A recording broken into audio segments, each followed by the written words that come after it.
Hello and welcome to The Public Good. This is Dejia James from Partnership for the Public Good, or PPG, which unites over 365 community organizations working to build a better Buffalo. We're delighted to join you every Tuesday morning at 10:30 a.m. on Power 96.5 FM and Mix 1080 a.m. You can also watch full video of every show on our YouTube page. Follow PPG Buffalo on Facebook and Instagram for more information on how to access video and the full podcast of our show. And of course, you can always get great information on our website, ppgbuffalo.org. We are continuing our celebration and recognition of Hispanic Heritage Month from September 15th to October 15th. So this is our second to last edition of this series, I guess you could say.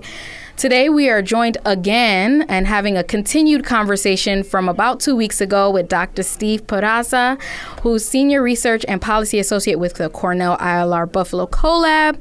And he's graciously agreed to come back and continue our discussion on Afro-Latinidad and being Black and Latino.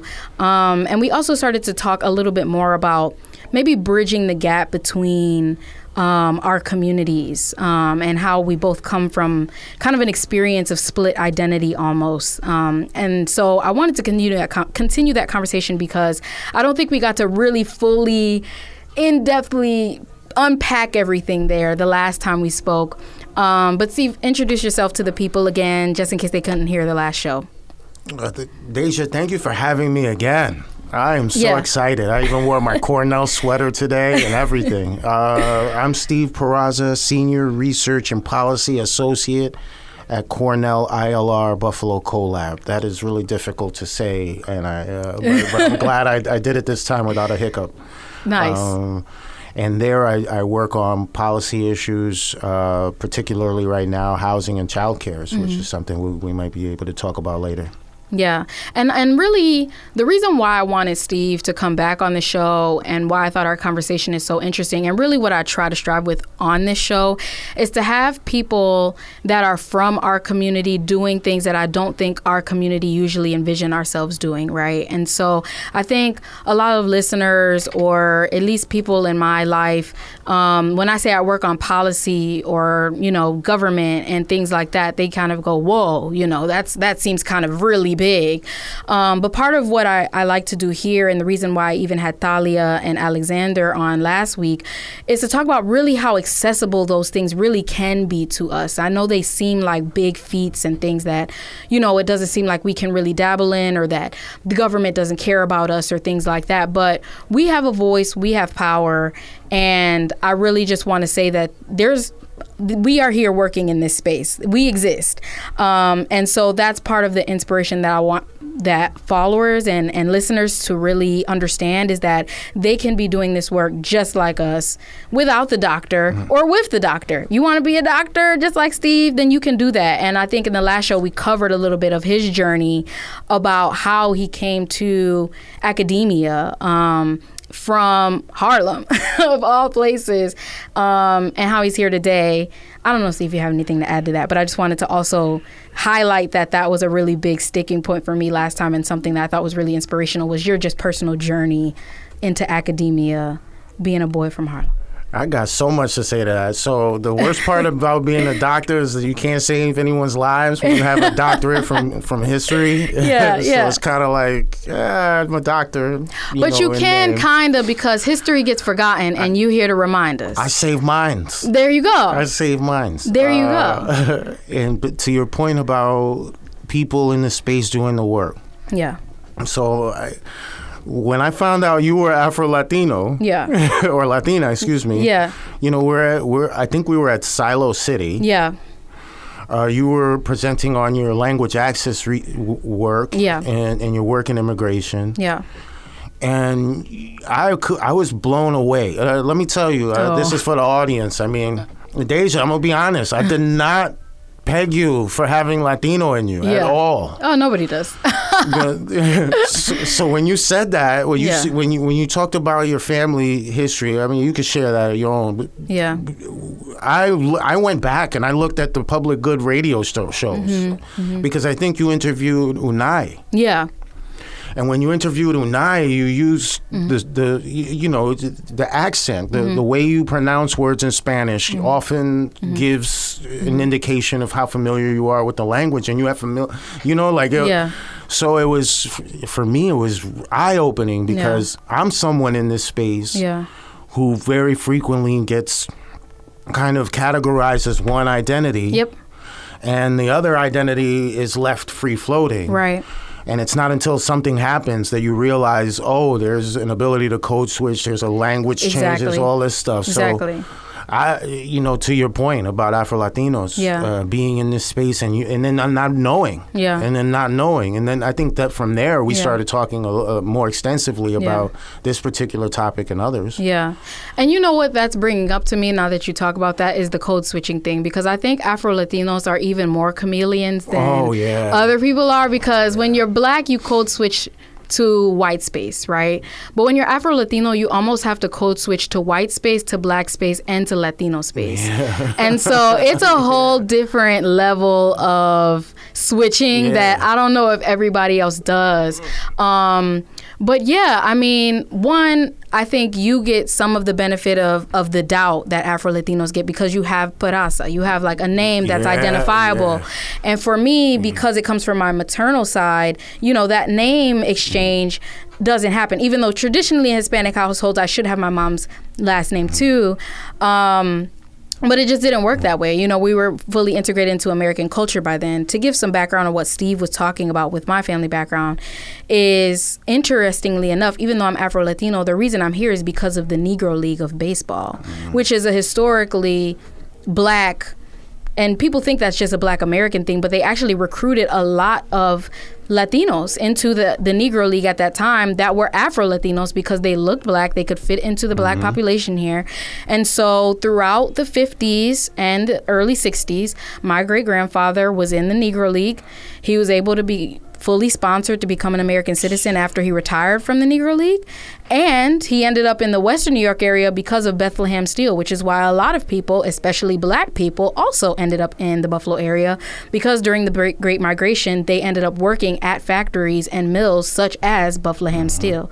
So there's a lot of shared identity even in our migration patterns that I think that people really don't understand fully when we talk about Black and Latino and all these other things, is that a lot of even our history of how we literally move and migrate as people are very similar.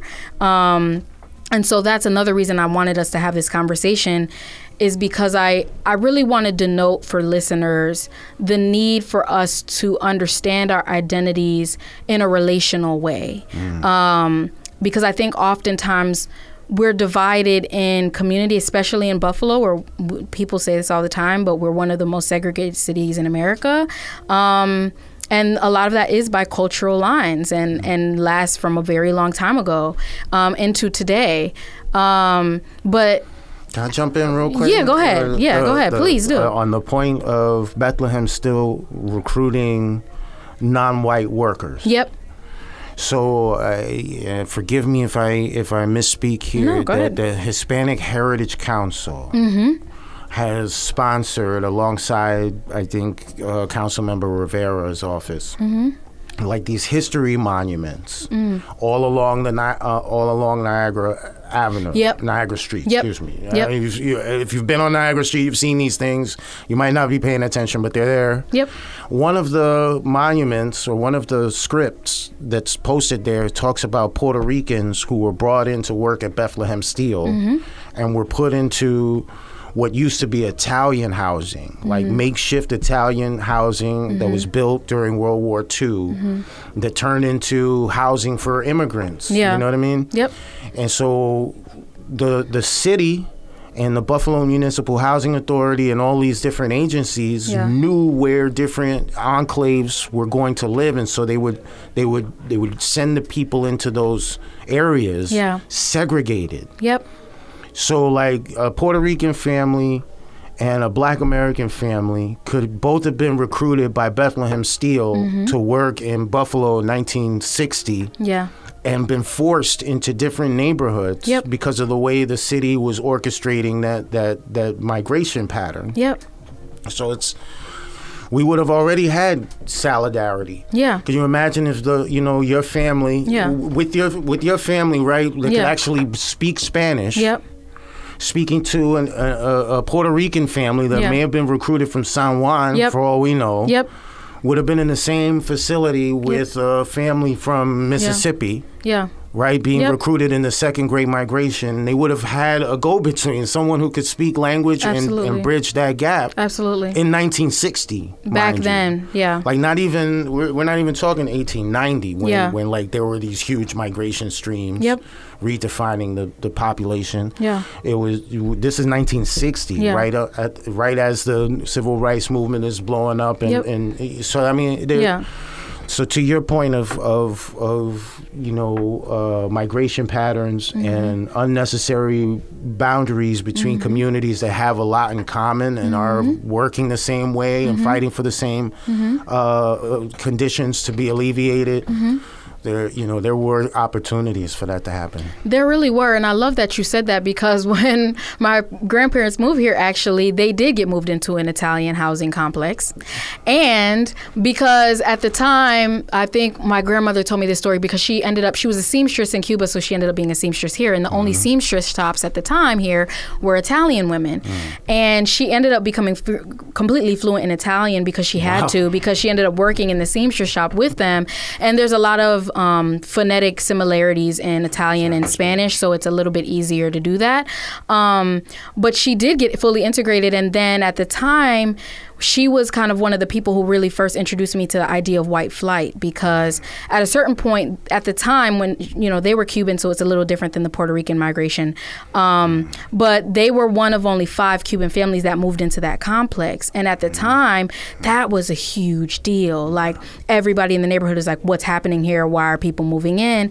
And so that idea of white flight, where they then move further out into the North Buffalo area or Kenton suburbs. And so now we know that corridor as the Italian area, Hurdle and all of that. But really, these are neighborhoods had a lot of different mixed uses, and over there near Delaware Park, where Hurdle was actually still for the people who owned the Bethlehem Steels and had all of that money. So that was a more affluent area that wasn't necessarily for immigrants of any kind, white or otherwise. And so you see these different patterns of movement of cultures throughout the city, even with South Buffalo and some of the Polish organizations and other peoples. There's like strategic settlement of people in certain areas. And some of that might have been just community solidarity. You see your communities there, you're going to move there. And that's your comfortable space. But some of that is what you're saying is municipal and governmental decisions that are strategically being made, or even not even government, but private companies, right? Because we see that now. We see that with Tesla. We see that with a lot of organizations that are coming in and getting these development deals. And they get these community benefits, things, and they get tax breaks because they're going to provide affordable housing development, or they're going to give so-and-so however many hundreds of jobs to a certain area, and they get to come in and dictate what government decisions are being made in those areas. So that's something like I said, history, like what you're bringing up, matters today, right? And everything that's being done. And so... no, they don't want cross solidarity because they have to be able to continue that system of decision making. You know what I mean? Yeah. So I did actually, shout out to a couple of people who got me onto this project. I was researching with this historian, is an oral history guy, Michael Frisch, Dr. Frisch from UB. Okay. And we were studying the kind of Works Progress Administration, which built stuff like Klein Hands, and this is in the height of the Great Depression. And so as part of that project, I was looking at the public housing that was built. So like Commodore Perry, for example, was built in this time period. And so the project was urban renewal. They were eliminating neighborhoods that were like covered in shacks. And rebuilding new modern housing. Now, the buildings like Commodore Perry, Downing houses, Kenfield, they were all ascribed to certain ethnic groups. The expectation was that those buildings would be filled with the ethnic group that was predominating, but not exclusively, in the neighborhood that they were building in. But the neighborhoods that they were bulldozing were mixed. Yeah. You know, like they weren't integrated the way we would imagine it, one-to-one, black, white, but there were like pockets of different people all living on the same block. Yeah, yeah. Bulldozed for a Polish project, an Italian project, a black project. Yeah. So there, and I've spent a lot of time with this, right? Because I'm like, all right, I want to blame the city for segregating the city. Yeah. But at the same time, I want to sit in the decision room of the 1930s and try to figure out what it would be like to just throwing out a quota for a building to be mixed use or mixed, like, can you imagine in the height of Jim Crow what it would have been like for a progressive white man to just come up and say, you know what, I think there should be 20% units for Latinos and some African Americans. Can you imagine? Yeah. I mean, today we're with these community-based agreements. You better believe it. Yeah. You know what I mean? Like, you better believe that those numbers better be hashed out in a development plan, right? Like, there's going to be an appropriate amount of units. Yeah. Otherwise, you're not getting the development deal. Yeah. Like, I buy that, but like in the 30s. I don't know if they would have, if anyone had the courage, the political will, or the foresight, right, to do that. I know I'm far off somewhere. No, right now, I think you're right on track because when we talk about development today and all the development that's happening in the city, you're right. I think there is more language and forethought in the room, but I think that is based on community's advocacy of you need to make sure that at least this is being thought of, and it's forcing kind of city officials, state officials even, to be saying, okay, my constituency base is this much percent of this population. I need to be considering them when I'm negotiating or talking about this deal.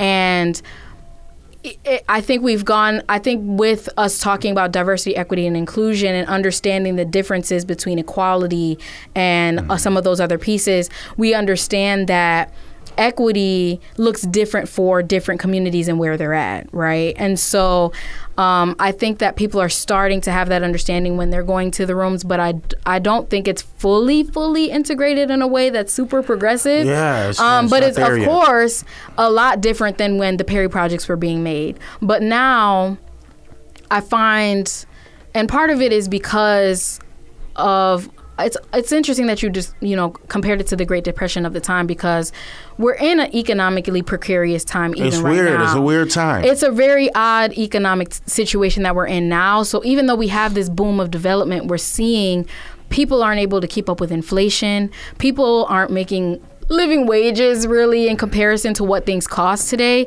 And so all of this development and new apartments that are opening, the slots for those affordable, housing are way lower than what the community need actually is. Yeah. And so therefore, even though they're thinking of communities and diversity when they're building these things, it's still not enough. And so you're seeing still a disparity in who's benefiting from development and who isn't. And so even though they're having those talks, it's still not enough. We're still seeing that communities are being swept away, and their kind of ethnic makeup. If you look at the West Side, if you look at some of these other project areas, some of them are even being replaced by student housing, where we're like focusing on the academic sector, which is huge in Buffalo and brings a huge benefit to the area that I think maybe could be comparable to what factories and things used to do in the past. Not as much because it's not commodity. No. We already talked about how academia isn't as much money bags.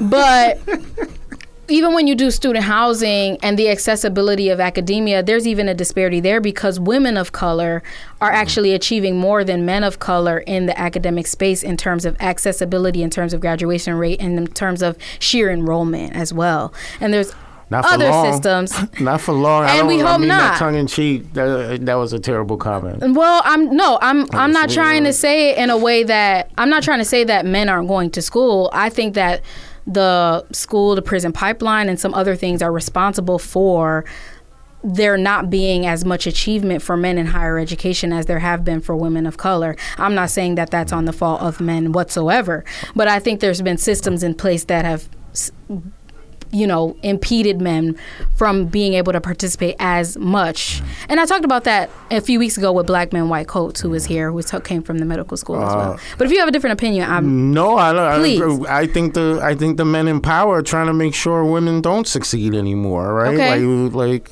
I think that's still true. I don't think the prohibition on abortion. Yeah. And my issue, childcare, like the consistently depressed wages. Exactly. In an industry that is predominantly women and Black women or non-white women, right? Yeah. So I'm actually trying to amplify what you're saying. And I think that's true too, because then the effect of childcare is I want us to get into childcare really quick, because that's a huge issue, because it's the secret basis of our economy. People don't really think about it, but you can't go to work if you don't have anybody to watch your kid. You can't go to work. You can't. And a lot of what happens is, it still is the case that women are the ones who have to sacrifice career to be able to watch children for a lot of different reasons. But when you see that deficit of achievement and career achievement and even academic achievement, it's because of the inaccessibility of childcare today. And I don't know if people know how much it costs for childcare today. And even without the cost, a lot of daycare centers are also full. Which is the other issue. There's just not enough, because being a childcare provider isn't a well-paid profession either. God. So, like in the lowest 5 professions in the entire state. Yeah. The people who take care of your kids. Which you need to be able to go to work. To go to work. To go to school. Which you don't want to leave with somebody who doesn't care. Yeah. Who feels upset about how little money they're getting and how long they have to be on the job. Yeah. And the effect of that on women of color especially is major. And like you said, the majority, especially, I used to work at Childcare Resource Network, which you've worked a little bit when you're trying to come up with your agenda for next year about what you guys are trying to do for childcare. I hope you bring me back for childcare. And we are going to have a whole childcare discussion, because it really does deserve its own show. But it's really a crisis that nobody's really talking about. And even when I worked in that space years ago at this point, there's a bunch of different levels of childcare, and we'll have to get into it for listeners when we can have a childcare specific show. But I'm sure most listeners, your grandmother was able to watch you, or, you kind of had an informal system. You just ended up at your cousin's house, or you ended up, I know that's what I did. I ended up at my godmother's house, or my mom's friends, with my mom's friends' kids, because she didn't have to work that day, or wherever I could get dropped off, so my mom could go to work. But that was a time, I think, when it was the 90s. I mean, I don't know if I want to say this explicitly, but welfare was a little bit better. Things weren't as expensive, and some people were able to stay home and take care and allocate time to take care of children because they had a social safety net. I just point blank period. The social safety net was bigger and more effective at that time for what it was. And so my mom was able to go to work and finish school because of that. And even when she went to ECC, there was a child care center that had, I think she got some sort of state stipend at the time or something for me to be able to be watched there. That was included with her tuition costs, so that she was able to go to school and I was able to be watched at the same time. I don't know if programs like that still exist, or at least as widespread, but these are the type of things that we need in place for society to advance. And I know you have a lot more to say about childcare, but it's a major issue. It's a huge thing. Listen, I mean, in terms of just the crisis, we've got extra money going out to families who need their kids to get taken care of, right? Yeah. So money going to them, even if they earn a larger percent over the poverty rate, we're still sending them subsidy. Yeah. So the demand is huge. There's a lot of kids who are going to get subsidized in the child care market. Yeah. The crisis is with providers who can't who cannot keep someone on staff because you're getting paid like not below minimum wage, but at or near minimum wage. Which we know today is essentially below any cost of real cost of living cost. And on top of that, there's so many certifications that you have to do, and the licensure, even if you're not the owner. You have to do a lot just to even be a daycare assistant. And those programs and certifications cost money on top of that as well. And there's some programs that give you a little stipend or something towards it. But it's a lot of investment and time investment for not a lot of return. And have you taken care of a little kid lately? I've babysitted a godchild, and that was enough for me. That's all I'll say. Oh my gosh, you're running around trying to, and then at the same time, you want that little baby to smile, right? Yeah. Like you want he or she or them to learn. Yeah.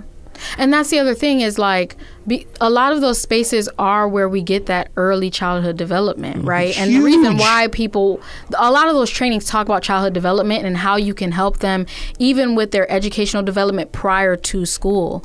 And a lot of our curriculum and scholastic kind of things that go on in our schools have the assumption that you are working with your children prior to them entering the school system. Helping them tie their shoes, helping them. It requires that level of support, and I don't think any parent has the time now to really give that devoted support to their child because they're trying to provide. The childcare professional is doing that, Dejia. Yeah. Before the child even gets to the school. Yeah. So why isn't the professional getting teacher money? There's so much early childhood education money. There's from like the Department of Education from the state. There's a lot of money that could be available to childcare and to early childhood education prior to entering the school system. This is what I'm saying. We need more of that. Aren't the childcare professionals getting paid? Yeah. For educating kids? Yeah. In that tender year, in those 0 to 3. Yeah. Like the childcare education teacher does. Right.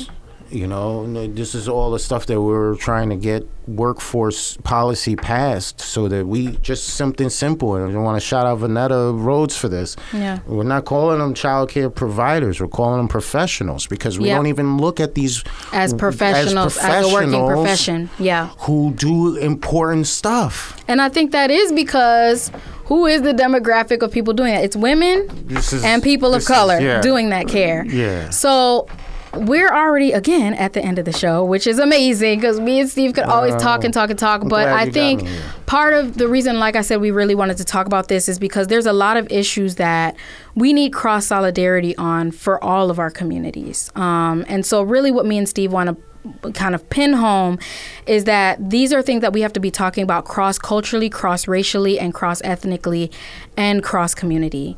So I'm going to end the show on that note. I thank you all so much for listening. I thank Steve for being here. This is Dejia James with Partnership for the Public Good, or PPG, uniting over 365 organizations working to build a better Buffalo. It's the Public Good, Tuesdays at 10:30 a.m. on Power 96.5 FM and Mix 1080 a.m.